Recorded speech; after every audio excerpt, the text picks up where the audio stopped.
அத்திப்பழத்தில் விட்டமின்கள், கனிமச்சத்துக்கள் மற்றும் ஆன்டி ஆக்சிடன்ட்டுகள் நிரம்பியுள்ளது. இதனை நீரில் ஊறவைத்து சாப்பிட்டால் ஏராளமான நன்மைகள் கிடைக்கும். அத்திப்பழத்தில் இயற்கையாகவே மலமிளக்கும் பண்புகள் நிறைந்துள்ளதால் மலச்சிக்கல் மற்றும் இதர செரிமான பிரச்சனைகளுக்கு தீர்வாகிறது. விட்டமின் இ மற்றும் சி அதிகம் உள்ளதால் உடலினுள் சென்றதும் ஆன்டி ஆக்சிடன்ட் போன்று செயல்பட ஆரம்பிக்கும்.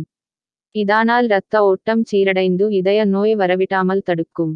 பாஸ்பரஸ், விட்டமின் டி மற்றும் கால்சியம் போன்ற சத்துக்கள் உள்ளதால் எலும்புகளை வலிமைப்படுத்தும்.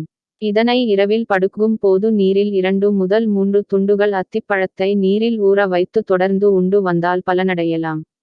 அத்திப்பழத்தில் பொட்டாசியம் மற்றும் மக்னீசியம் ஏராளமாக நிறைந்திருப்பதால் இதனை உட்கொள்ள இன்சுலின் வெளியீட்டின் அளவு நடுநிலைப்படுத்தப்படுவதோடு இரத்த சர்க்கரை அளவும் கட்டுப்பாட்டுடன் இருக்கும்.